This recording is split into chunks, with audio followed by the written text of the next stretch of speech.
Olá, sejam bem-vindos, sejam bem-vindas. Hoje nós vamos dar continuidade aqui ao nosso estudo dos direitos dos titulares, né? Direito dos titulares, parte 2. E vamos começar com o artigo 19, que faz parte desse capítulo. E o artigo 19, ele não traz nenhuma novidade em relação aos artigos que nós analisamos na aula anterior, ele apenas regulamenta um pouquinho, né? Como é que vai ser a forma de atender aí os titulares em determinada situação aqui. Então, o que ele diz, né? Que a confirmação da existência ou o acesso aos dados serão providenciados mediante o requerimento do titular. Então, você tem que ir lá e fazer um pedido para o controlador. E aí, o controlador vai precisar entregar para você em formato simplificado imediatamente. O que significa isso? Olha, se for só uma informação a respeito dos dados que você tem ali, internos no banco de dados de fácil acesso, o controlador vai precisar te oferecer essas informações rapidinho, né, de uma maneira simplificada. Agora, o titular ele também pode pedir uma declaração clara, completa, com indicação da origem dos dados, ou, né, uma declaração de inexistência de registro, no caso, eu quero uma declaração de que vocês nunca fizeram uma operação de tratamento, né? Critérios utilizados, finalidade do tratamento, sempre observando-se os segredos industrial e comercial, né? A gente já falou algumas vezes sobre isso, ou seja, nenhuma empresa vai precisar abrir informações que são o coração do negócio ali, o algoritmo, o cerne da situação. Mas se você for lá e solicitar uma declaração mais completa, né, com todos esses requisitos aqui, a lei saiu lá dizendo que esse prazo, que o controlador, enfim, vai ter um prazo de até 15 dias para poder te entregar essas informações, né? E os dados pessoais serão armazenados em um formato que favoreça o exercício do direito de acesso.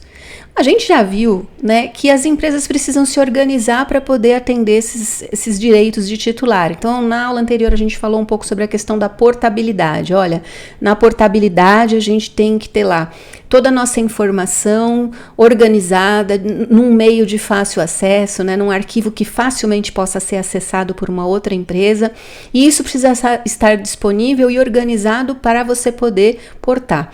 Ou seja, do mesmo modo, né, para atender a portabilidade, aqui para você poder atender a requisição de um direito de acesso, também os dados precisam estar organizados na empresa de uma maneira que você possa facilmente encontrá-los.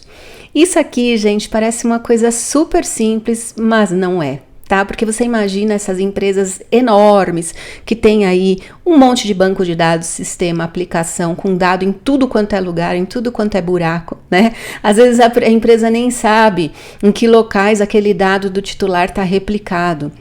Então, isso daqui parece simples, mas na verdade é um dos maiores trabalhos que as empresas têm que ter para poder organizar essa estrutura e de como que os dados são armazenados para poder rapidamente atender os direitos dos titulares, né?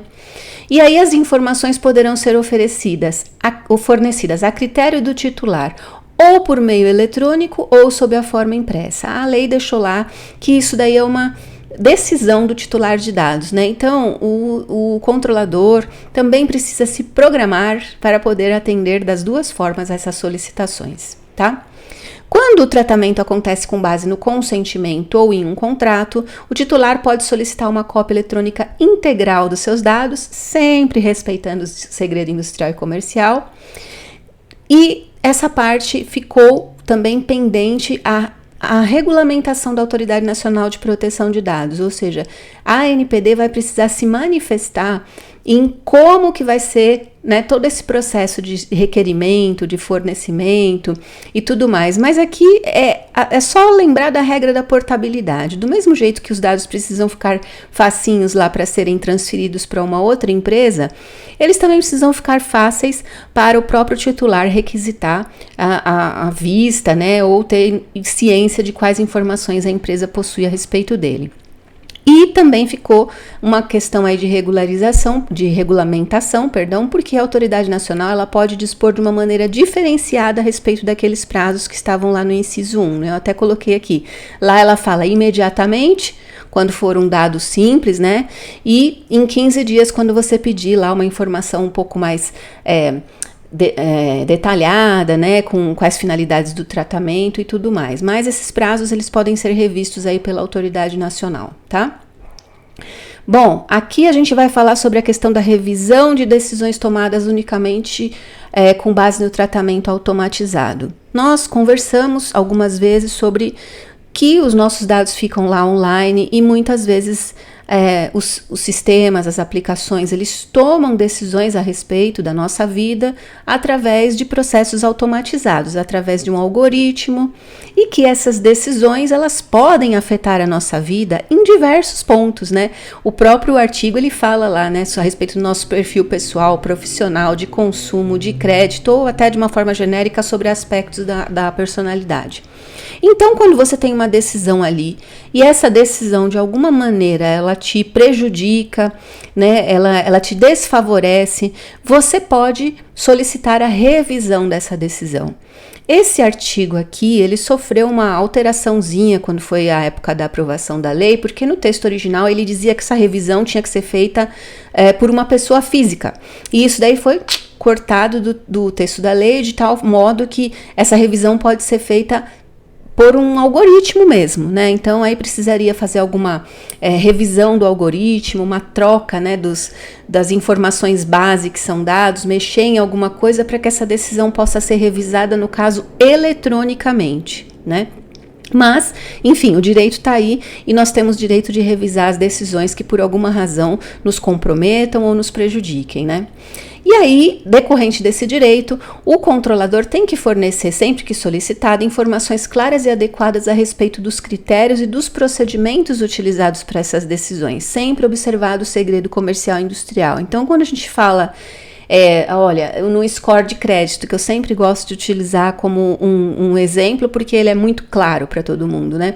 Por que que o meu crédito está tão baixo se eu, sei lá, não tenho nenhuma negativação, né? Tenho informações positivas, muito bem.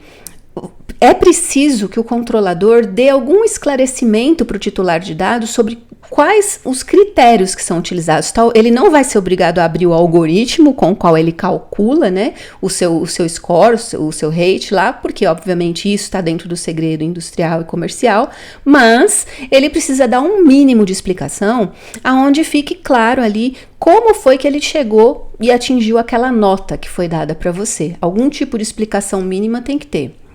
Caso o controlador não forneça essa informação e fundamente esse não fornecimento não respeito a esses segredos aí industrial e comercial, aí a autoridade nacional pode dar uma olhada, ela pode fazer uma auditoria para verificar se não está havendo nenhuma discriminação através desse tratamento automatizado de dados. Quando a gente terminar e passar por todos os artigos da lei, né, porque eu entendo que esse conhecimento é básico, é principal para a gente poder avançar em outros assuntos aqui, para o público a quem, né, essas aulas se destinam, a gente vai falar um pouco sobre a questão dos algoritmos, né? O algoritmo é o modelo matemático que é utilizado e que se chamam, na verdade, né, as pessoas chamam ele de inteligência artificial, né? Mas na verdade é um algoritmo, é um modelo matemático, é isso que está por trás de todas essas decisões que são tomadas com relação ao nosso perfil. Muitas vezes, como se trata de um modelo, esse modelo ele tem que passar por um processo de aprendizagem até que ele seja estabilizado, tá? E quando isso acontece, é possível que dentro desse caminho, nesse processo, o algoritmo cria ali um viés, e esse viés pode sim ser discriminatório. Eu vou contar para vocês alguns casos, algumas coisas que aconteceram fora do Brasil, né, umas coisas super interessantes a respeito disso, mas o fato é que quando isso daí não ficar claro, né, qual que é a metodologia que a empresa usa, a autoridade pode ir lá e fazer uma investigação um pouquinho mais profunda para entender se aquela decisão automatizada não está de alguma maneira discriminando uma pessoa, tá bom?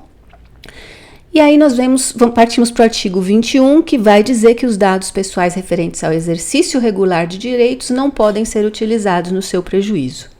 Como aqui não é um curso para quem já é advogado, eu vou dar uma explicação bem rápida sobre a questão do exercício regular de direito, porque nem todo mundo sabe o que significa isso, né? Isso daqui seria uma ação que ela se torna lícita. é um ato típico, ou seja, que na verdade, quando você olha na sua origem, ele seria tipificado pelo Código Penal, seria a princípio um ilícito, mas que por uma determinada circunstância ele se torna lícito, tá? Eu vou dar um exemplo disso. Então, por exemplo, existe um artigo lá na Constituição Federal que diz que a casa é o domicílio é inviolável, e que uma pessoa só pode ingressar no domicílio de outra pessoa com a sua autorização. Então, imagina uma situação assim, um amigo seu que por uma razão, sei lá, tá foragido da polícia, você não sabe, o cara entra na sua casa e se esconde lá na sua casa da polícia. Você abre a porta, recebe o seu amigo. A polícia não tem o direito de invadir a sua casa para pegar este bandido, né, digamos assim. Por quê? Porque a sua casa, ela está protegida por essa questão do domicílio ser inviolável, entendeu? Então, assim, normalmente, você esconder uma pessoa que praticou um ato ilícito seria também um ilícito, mas nesse caso, uma pessoa entrou dentro da sua casa e a sua casa é inviolável. A polícia só poderia entrar na sua casa se ela tivesse num flagrante delito, se tivesse uma situação de desastre, alguma situação específica. Então, nesse caso, você não está cometendo um crime. Você está recebendo uma pessoa dentro da sua casa que é um domicílio inviolável. E isto se caracteriza como o exercício regular de um direito. Existem várias hipóteses, né, que estão descritas lá na lei, mas basicamente, qual que é o raciocínio disso daqui? É um ato que normalmente seria um fato típico do Código Penal, mas que por uma situação, uma circunstância, na verdade, ele se torna lícito, tá? Quando esse tipo de coisa acontecer, o dado pessoal que é utilizado nesse exercício regular de direito não pode ser utilizado em prejuízo do titular, principalmente quando ele é obtido por terceiros, tá bom? E o artigo 22 diz que a defesa dos interesses e dos direitos dos titulares pode ser exercida em juízo, individual ou coletivamente, na forma do disposto na legislação acerca dos instrumentos de tutela individual e coletiva, ou seja, podem ser promovidas ações tanto individuais, né, cada pessoa entrando com a sua ação, como uma coletividade também pode propor uma ação com base na Lei Geral de Proteção de Dados, e isso é mais uma coisa que aproxima muito, né, a questão da LGPD do Código de Defesa do Consumidor, onde você também pode propor ações individuais ou ações coletivas, tanto no âmbito administrativo como no âmbito judicial. Certo, meus queridos? Então, com isso, hoje nós concluímos todos os direitos dos titulares e vamos seguindo, já estamos indo aí para o próximo capítulo da Lei Geral de Proteção de Dados e logo mais nós vamos concluir essa lei e depois temos muitos mais assuntos para falar.